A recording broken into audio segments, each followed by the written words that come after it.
What's going on, Steelers fans? Want to jump on here to recap Pittsburgh's first round selection.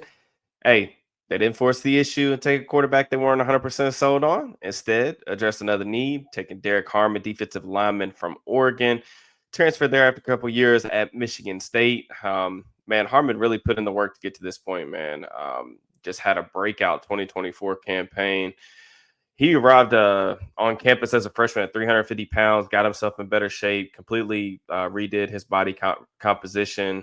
Best year of his career last year, 55 pressures that led to FBS among defensive linemen. He had 5 sacks, 11 tackles for loss. So I just wanted to kind of jump on here and give my overall thoughts just on the pick itself. And just kind of read you guys some things that I just had in my notes from doing his scouting report, leading up to draft weekend. But just before I get started, if you guys would, please make sure to like the video, subscribe to the channel, turn on notifications, all that good stuff. Just as a reminder, I will be streaming for at least an hour or so, time to be determined, but for at least an hour before we get kicked off tomorrow night in the second round. Steelers don't currently have a second round pick, but I know you guys are probably going to have a lot that you guys want to talk about as it relates to Harmon or what their plans could be for the rest of the weekend. I'm really excited to do that. I really enjoyed everybody that stopped by tonight before the draft kicked off and talked ball with me. So, to start with Harmon, Harmon was my 22nd overall player on my big board. They got him at 21. Pretty good value there. I had an early second round grade on him. Said it multiple times really throughout the process that I thought he was going to be the Steelers' top ranked defensive tackle in this class. Clearly, they were thrilled to have him on the board when they were up to select, and felt so strongly about him that they didn't even consider trading down to do it, especially knowing that they didn't have a second round pick. I thought it made sense that they would at least explore those options. But this is like that scenario that we've been talking about for the last several months. You never know who's going to be on the board and what you're going to be trading away from. And I think that some of Harmon was receiving a good amount of buzz in the recent weeks. There was some stuff that came out about him getting flagged for a shoulder injury. I think that could have potentially scared some teams off. It didn't for the Steelers. They said it was a non-issue. He said it wasn't an issue.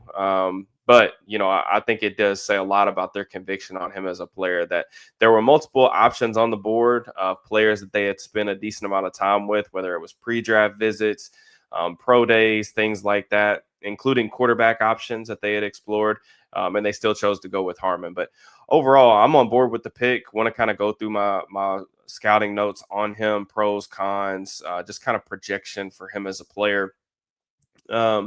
With Harmon, ideal physical profile, 6'5", 313 pounds. He's got almost 34.5-inch arms. So the arm length was one of the things that I thought that would originally draw the Steelers to his profile, along with just the breakout season itself. But he's got a wide base, alignment versatility. That's something I really liked about him when I was watching this tape. I mean, this dude played all the way from 0 tech all the way to 5 tech.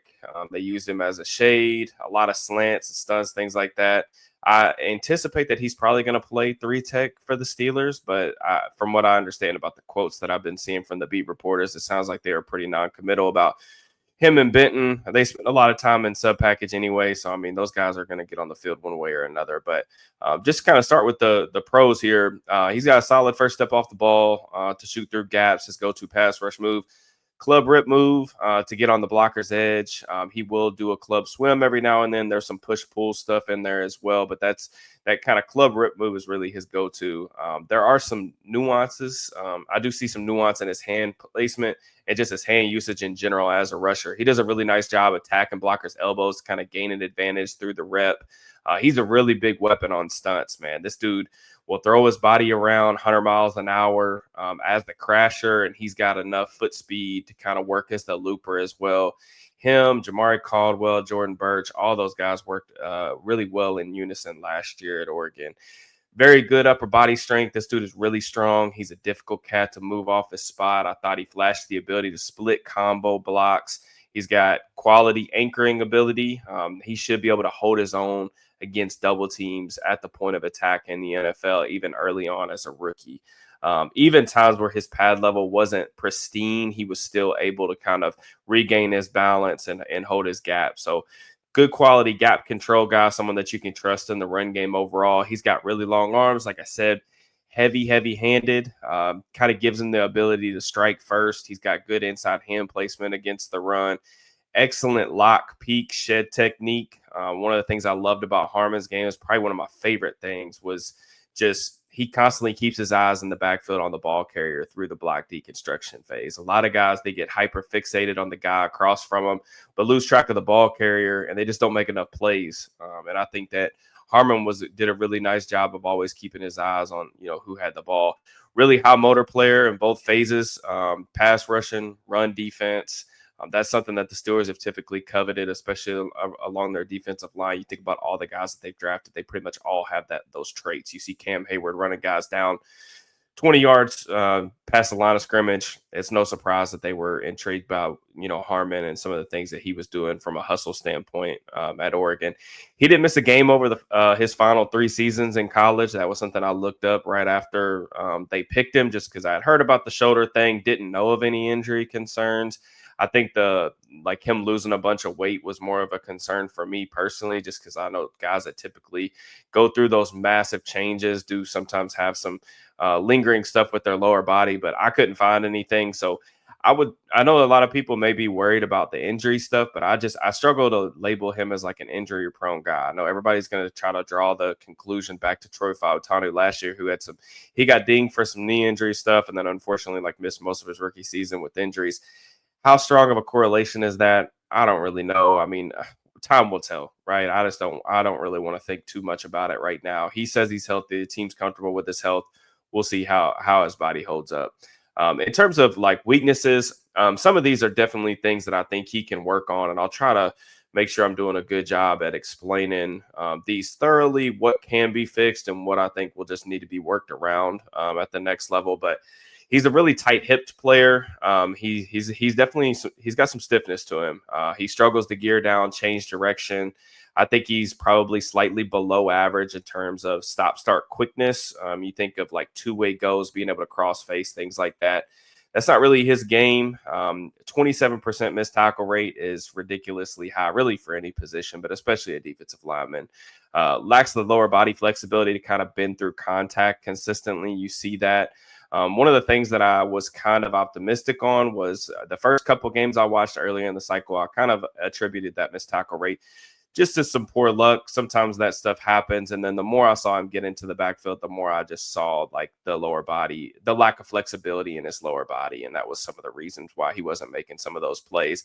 I do think he can wrap up better as a tackler. Sometimes I do think he's out of control, but I'm not sure of what that's going to look like at the next level unnecessarily. The pass rush plan is definitely a work in progress. He was really productive. A lot of those pressures did come off like stunts, and some of those things aren't always like as easily translatable. You look at some of the college offensive lines that Oregon was facing, they just didn't pick up a lot of their games very well. And not a knock on him specifically, more so I'm just focusing on the reps of him actually beating guys one-on-one.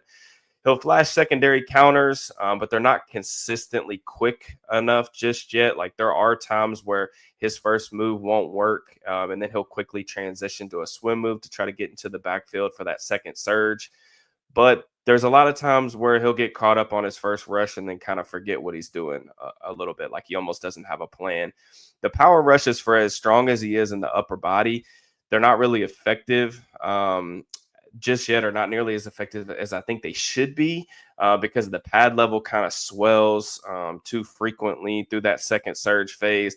I do think that there are some untapped potential here, though, with a few tweaks and time on task. I think if you get the pad level right off the ball and you get a little bit more leg drive, he is a little bit narrow, but I do think that he will become like a more effective like bull rusher at the next level, like I said, because I do think he's strong.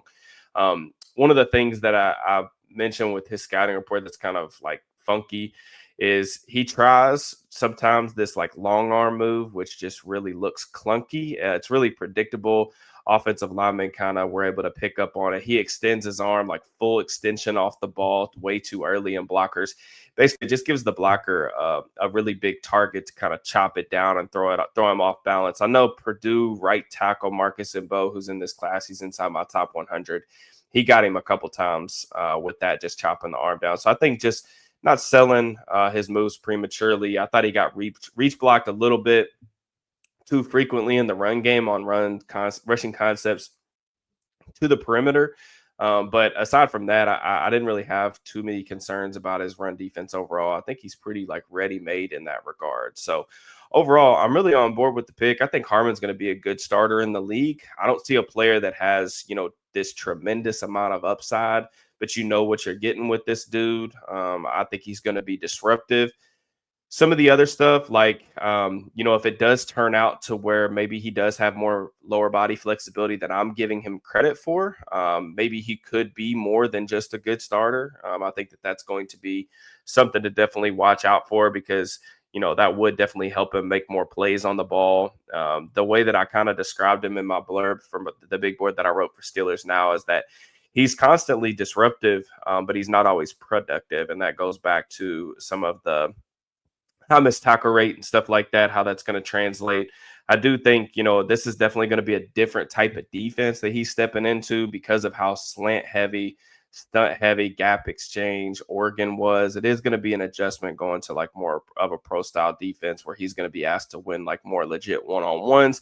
Perhaps the Steelers can do some things for him. That would be crazy, right? The scheme helping the actual player. They could do some things for him to, get him freed up, get him more on the move, work some games. With him and TJ Watt, I think that would help both of those players. So the Steelers had a massive need here. I talked about they need a guy that can play early on, even if it wasn't necessarily a starter. I do anticipate Derrick Harmon as a starter caliber player from day one. So in my book, that's a thumbs up. I know a lot of people have really strong opinions on the quarterback. I didn't really love the quarterback class in general. I would have understood if they would have taken Shadur Sanders, who was my 34th ranked player on my big board. I would have understood it, even if I thought it was incredibly risky.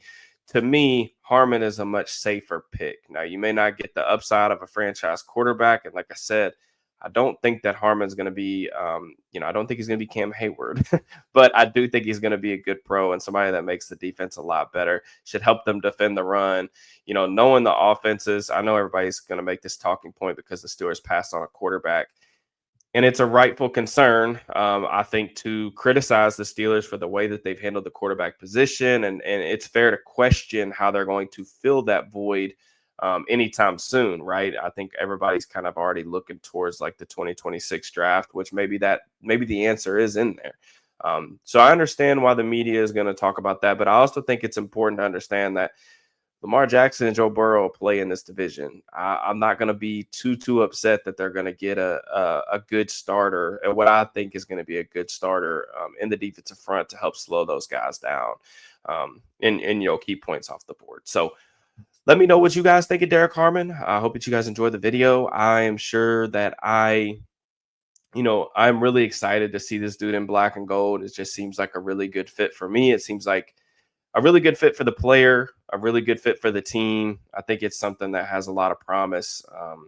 His story with his mother is particularly touching. I'll be rooting like hell for the dude. I think it's going to be interesting to see how his career plays out. I hope he stays healthy enough to kind of see it through. So let me know you guys' thoughts on Derrick Harmon. What you guys think they should do day 2, day 3 of the draft. Like I said, I will be streaming live at least around 6:00 Eastern time tomorrow. Before we, get the day 2 of the draft kicked off, I'm really excited about that. And I'll have an article for Steelers Now touching on Harmon a little bit more tomorrow. And then I've already started like clipping some stuff too for like a film room that I'll put up at some point on the channel over the next several days. So as always, I appreciate the love on the channel and I will talk to you guys tomorrow. Peace and love.